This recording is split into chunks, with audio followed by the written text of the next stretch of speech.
Hello, and welcome to the April update from the TauNet team. It's over to the developers. So, Karim, take it away. Thank you, Fola, and welcome everyone to the Tau development team update for the month of April. Let me start with Andrei as usual. Andrei has continued advancing the TauNet implementation by creating the architecture and specification for the extra logical APIs that we got questions on earlier. And as such, the crypto libraries and the peer-to-peer communication layers, those are examples of the extra logical APIs. He also wrote or rewrote a lot of the testnet code that integrates with these new APIs. But most importantly, he actually put together a framework for the basic architecture of a TauNet node that utilizes the Tau runtime and communications with the extra logical APIs. And this is a major step, I think, because as soon as the rest of the team can deliver some of the missing features in the Tau language, then Andrei will have the first running node of TauNet. Lucca has spent most of his time this month on performance improvements and finishing up or implementing the anti-prenexing algorithm that Ohad had previously spec'd out in the Taba book. On the performance enhancement side, he introduced memoization for loop-based traversals. He also replaced pattern matcher-based rewriting with specialized traversals where it was beneficial for performance. He also added further analysis of performance bottlenecks during normalizations and found a few. He added syntactic equality extraction as a pre-processing step to the solver and the disabled automatic application of equality simplification in order to keep the equality-related information intact, which is useful for further normalization steps. On the theoretical front, he reviewed chapters 4 and 5 of the Taba book in preparation for the next set of Tau language features. He also helped Tomáš in the design and integration or implementation of the new trees and reviewed with David the design and implementation of bit vectors. Tomáš, on his side, made some significant progress on integrating the new tree implementation to replace the old tree implementation throughout the Tau code and parser code. To that end, we came up with this scheme where we are creating a new generic tree API and then implementing it on top of the old tree and the new tree. And then once that is implemented, then Tomáš is now in the process of changing all the Tau code to use the new APIs, tree APIs. And then when that's done, we will replace the old tree implementation with the new tree implementation. So that's kind of the software engineering process that we came up with to introduce this new tree implementation without hopefully introducing a lot of bugs in throughout the code. And Tomáš is well on his way to finish that. David, on his side, has been primarily working on bit vectors, which is a major new feature for TauNet. It is based on the Z3 engine by Microsoft. He initially ran into some issues relating to templates. Did take him some time, but he worked around them by getting some help from Umar and simplifying the approach to his implementation, which required some changes to the Tau grammar. But in the end, we now have bit vectors and Z3 constants as first-class citizens in the Tau language, which means that we don't need any complicated syntax to write Z3 bit vector constants. And the solver, the interpreter, and the rest of the Tau components can deal with such constants in a more natural way. And in the future, other solvers will be able to follow the same approach. He is currently working on integrating or exposing the Z3 solver through the repo and specifically through the solve command of the repo. He also updated the README file to integrate some feedback from Fola. He changed the general outline and updated or added a better explanation of the precedence of operands and connectives. He also integrated the latest changes in the Tau grammar in the README file. He also worked on the theoretical front, where he studied the Taba book to especially the sections on anti-prenexing, function quantifier elimination, and tables, and participated in some very heated discussions with Ohad and Lucca on the subject. He also assisted Tomáš and Lucca with type inference algorithm and improving its effectiveness and clarity. Finally, he also attended to some minor tasks such as updating the builds on GitHub to Ubuntu 24.04 instead of Ubuntu 20.4. He added the Z3 dependency to the Docker builds and fixed the Tau builds using the CLang compiler, but it turned out that there's some major issues and it's still a work in progress.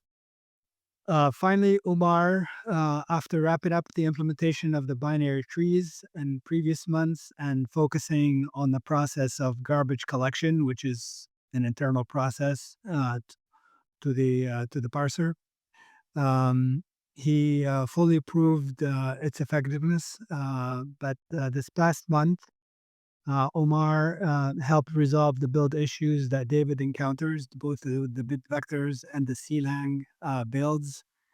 He did so by reordering some of the include files for Tau, but even with that, it did encounter a stubborn issue with rewriting .h that is still requires further investigation. And finally, he's currently implementing and testing a tree traversal method called the Morris tree traversal. That's it for the development team. Thanks, Fola, and back to you. All right, fantastic, Karim. And I'll pass it over to you, Andrei, for your update this month. Hello everyone. I'm here to share some of the progress I've done over past months with the Tau blockchain. Last month, my main goal and focus and my effort were put into developing the architecture of how Tau blockchain node communicates with astrological API. That involved not only drawing the architecture itself, but also outlining a detailed description of how Tau program will communicate with astrological API. That was necessary to solidify the approach that we came to. Our solution, initially, I thought the best way is to communicate with astrological API using networking sockets, but we decided for many reasons to create a wrapper around around Tau program, making a Tau node run from astrological API. So you run astrological API that communicates with its heart, with Tau program inside, and exchanges information back and forth. Also, of course, it involved me to refactor the Tau blockchain code itself, making sure that it aligns with our design decision.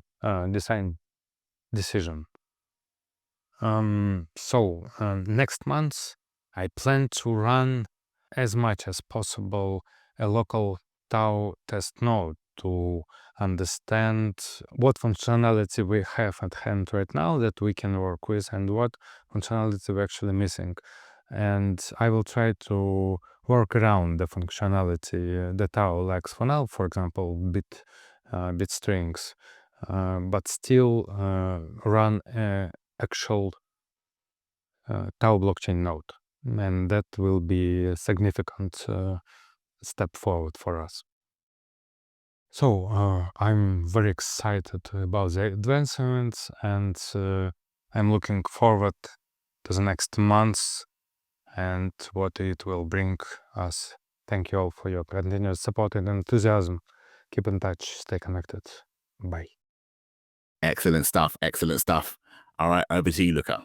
Thank you very much, Paula. Hello, everyone. Karim already gave quite a detailed overview, so I'm just going to dive into a few selected points. One of them is that during the further analysis on current performance bottlenecks, we know of the major one, and this is the current needed DNF and CNF conversions during quantifier elimination, but also just the DNF representation in general. And this is what the anti-prenexing algorithm will address, because we will move to a BDD-based approach, which will be much better suited to our needs. In these investigations, I also found that breaking down equality can actually introduce very bad cases, and we lose access to very important information, because a lot of programming is about the question which entities are equal. So I decided that it is important to not break down this information, but instead keep it, though this then needed an additional simplification procedure, which is currently in the works. The other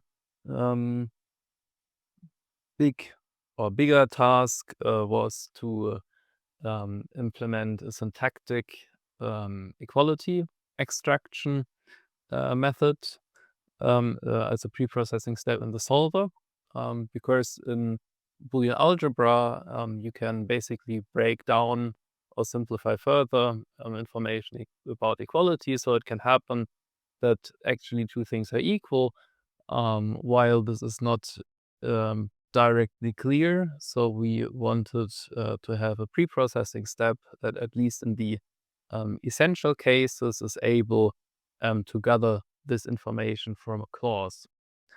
And besides this, this month has also been a lot about planning, discussions on implementation designs, and so on, because as we move further, we are now in the position to add, and actually in the need to add more base Boolean algebras. For example, Karim already mentioned the work David's done on the bit vector implementation. This is the next base Boolean algebra we are introducing to enable arithmetic on bit on fixed bit integers, basically using the bit vector feature of C3. And of course, this affects many of the planned tasks, and this all needs proper alignment on how to deal with. And last but not least, there was some theoretical studying involved this month as well, revolving around the elimination of function quantifiers, meaning open or quantified function symbols, meaning Boolean function symbols, where Ohad introduced a very nice elimination algorithm. And we will be utilizing these theory for our table-based Boolean algebra, which essentially comes down to storing information efficiently. And that about wraps it up for this month. Thank you very much, and I'll pass it back to Paula. Thanks, Lucca. And over to you, David. Cheers. I have simplified the approach to deal with big vectors and set-free constants in general in such a way that they are no further needed. Now, set-free constants are first-class citizens of the Tau language. That implies the following. We don't need the usual syntax for constants to write set-free big vectors and the rest of the constants that we could integrate into the Tau language.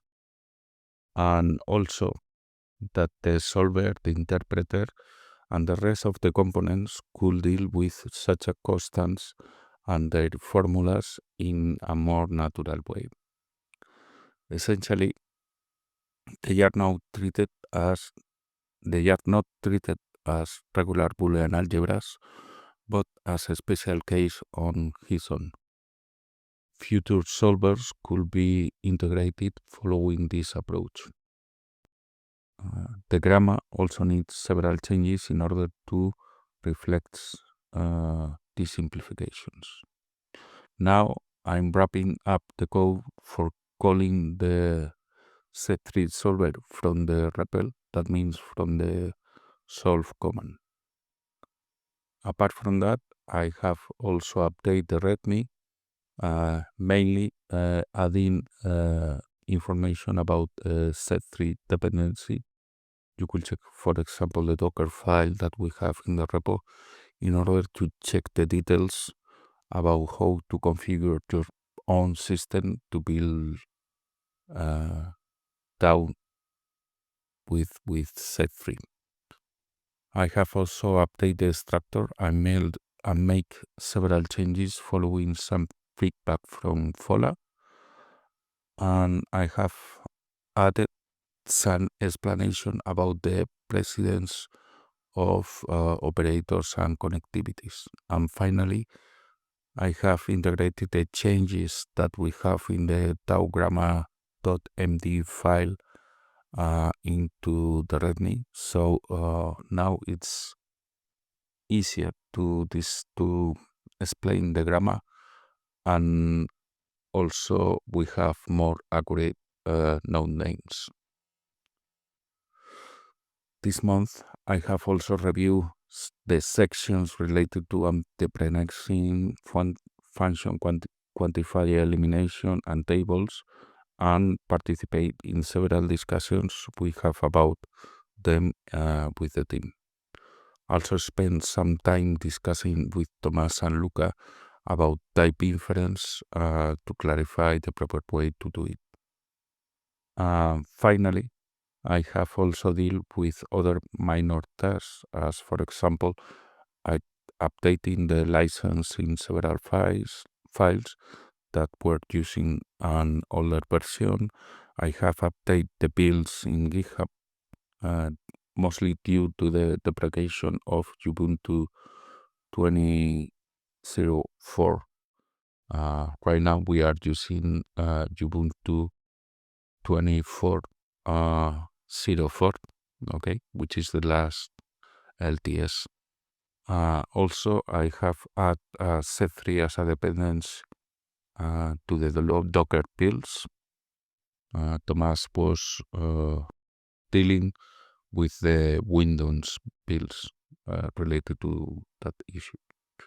And apart from that, I have also checked the builds with CLang compiler because they were failing. I have fixed a couple of issues, but there are still some work to do related to that point. And that's all for my month. Thank you all for listening, and back to you, Fola. All right, fantastic, David. And I'll throw it over to you, Tomáš.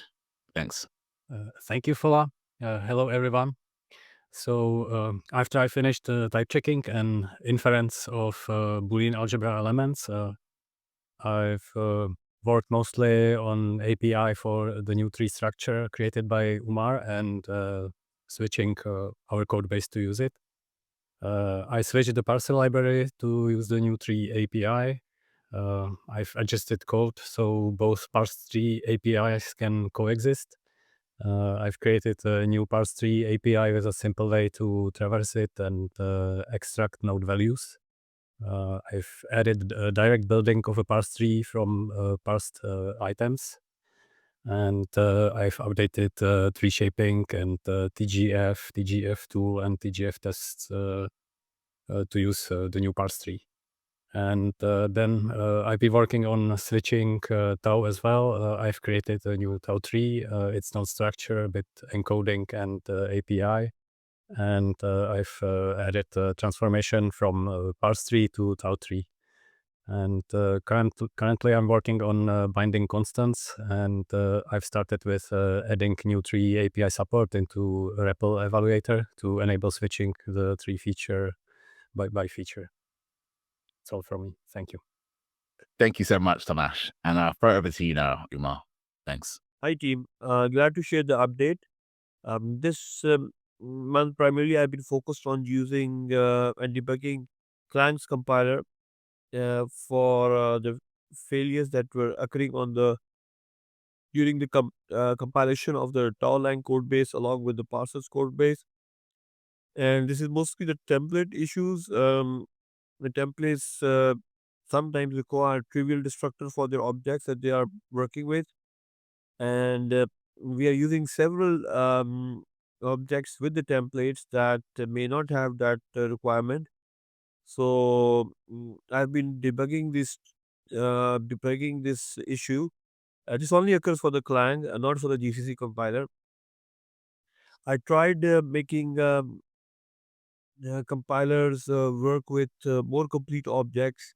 Also provided several definitions. However, it seems that I also reordered several include files. So looks like the issue still needs more investigation. However, we are clear that this is coming from incomplete types that operate with templates, and I'm trying to now. I think I have narrowed down what are those types so far, and we'll try to make them complete by adding the necessary operators or comparison operators, and hopefully that should take care of. But this is a pretty weird error and not commonly seen, and most of the template issues are really tough to debug, especially with STL. But however, this is one of its own type. Along with that, I have looked at some of the changes that Tomáš made to the WinTree implementation.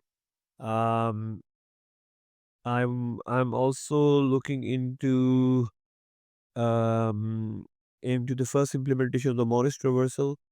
I have a sort of a draft that's in progress, but some testing is pending, and hopefully that should be shared. All right. And last but not least, let's throw over to you, Ohad. I continued working on enhancing the temporal expressive power of the Tau language, which I worked on the last month. And this month I got basically all answers to all the open questions. And it turned out to be as best as possible. So the most expressive logic to reason about temporal structure is a monadic second-order logic. And it is only over, let's say, equivalently over finite Boolean algebras, but in the Tau language, we work with infinite Boolean algebras, atomless Boolean algebras. So I was able to extend MSO to work over atomless Boolean algebras, and it is to the best of my knowledge, it's the first time in history that MSO has extended to infinite data structures like this. And moreover, we get a very powerful aspect of the Tau language, which is supporting inputs and outputs. And that would be another very important extension of MSO. So that's basically the best result that one can hope for. In these generalities, it is interesting only in theory, not very much in practice, but it can attract many researchers to the project. And indeed, I started working on a paper explaining those results. That's going to be very hard to write, but I started working on it slowly.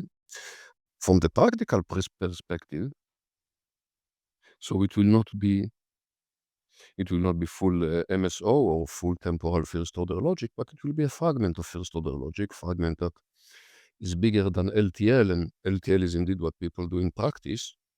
So there will be many more temporal extensions to the Tau language, which will make it really the best temporal logic existing. So far, it was not strictly better. Some logics were better in some aspects and worse in other aspects. But now it's really going to be strictly better than anything else. So that's a really good progress. Truly amazing. Truly amazing, Ohad. All right, that about wraps it up for the April update from the development team. Again, what an amazing achievement we've had this month with the patent. Ohad's already obviously given some huge updates, and the rest of the team have as well. And yeah, onwards to the TauNet testnet. Again, you can always follow us on our socials. That's on Twitter or X. That's Tau_net. On Reddit, that's TauNet, Agrs. And on Telegram, that's TauNet. All right. See you soon. Cheers. Bye.